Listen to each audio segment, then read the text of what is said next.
कैसे हैं आप सभी? बहुत अच्छे होंगे। दोस्तों, ज़िंदगी में अगर कुछ भी हासिल करना है, कुछ भी करना है, तो मन के अंदर दृढ़ संकल्प का होना बहुत ज़रूरी है ना? अच्छा, जैसे मुझे ये बताओ, अभी तक हमने बहुत कुछ देखा, बहुत कुछ सीखा, बहुत कुछ जाना, है ना? जैसे हाँ, हमारा देश भारत है, हुँ? और हम भारत के निवासी हैं। देश की बात जब भी आती है तो हर एक पर्सन कहता है यार नहीं, हम इंडियन हैं, हम इंडियन हैं। बिल्कुल हम इंडियन हैं।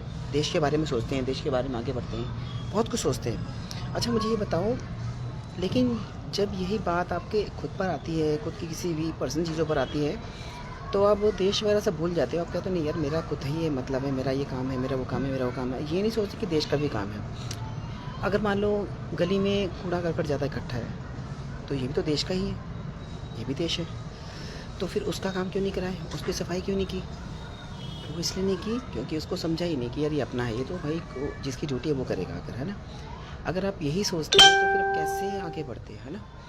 अगर आप देश को अपना मानते हो तो हर एक चीज़ के प्रति आपकी खुद की जिम्मेवारी बनती है ना? एक नागरिक होता है, वो हर एक चीज़ को देखता है कि यार नहीं नहीं भाई, इसके प्रति मेरी जिम्मेवारी है, ये मुझे करना है, ये मुझे करना है। तभी आप आगे बढ़ोगे ना।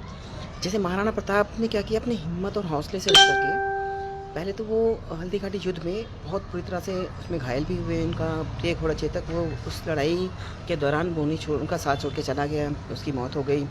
उनके बहुत से साथियों की डेथ हो गई, हकीम खान सूरी, डोडिया जी, और झाला मान सिंह हो गया, है ना? और शालिवान जी। हाँ, ऐसे बड़े महान योद्धा थे जो उस समय लड़ाई के दौरान शहीद हो गए, जिनकी शहादत के बाद से वो ये बहुत ज़्यादा अकेले हो गए थे महाराणा प्रताप। लेकिन फिर भी इन्होंने हिम्मत नहीं हारी, और उस समय इनका साथ दिया भामाशाह कबाड़ी ने। उनके पास मेवाड़ के राजाओं ने बहुत पहले से धन इकट्ठा किया हुआ था। उन्होंने वो आकर के महाराणा प्रताप के हैंड ओवर कर दिया, और महाराणा प्रताप ने फिर से अपनी सुदृढ़ सेना बनाई और दोबारा से मेवाड़ को जीता, और हर एक किले पर कब्जा करते गए। तो वो उन्होंने कभी हार नहीं मानी, क्योंकि उनके साथी जो थे वो बहुत वफ़ादार थे, उनके लिए लॉयल थे। पर आज की डेट में अगर आज मॉडर्न टाइम की बात की जाए तो यहाँ पे लॉयल्टी दिखेगी ही नहीं आपको। सब अपने अपने स्वार्थ की सिद्धि पर लगे रहते हैं। तो दोस्तों, ये सब चीज़ें ऐसी बन चुकी हैं ना कि इसमें आप रह करके भी अपने आप को नहीं बदल सकते। ये लाइफ का पार्ट है। तो मेरे हिसाब से हमें अपने स्वार्थों की सिद्धि करने से अच्छा है कि हम अपने आप को थोड़ा आगे बढ़ाएँ, फिर ही बात बनेगी। क्योंकि तभी आपको लोग जानेंगे, पहचानेंगे, और आपका जो मान सम्मान है तभी आपका बढ़ेगा। नहीं तो फिर आपकी ज़िंदगी तो फिर किसी काम की नहीं रहेगी, है ना? तो ये सब चीज़ों को देख करके आप समझें और आगे बढ़ें।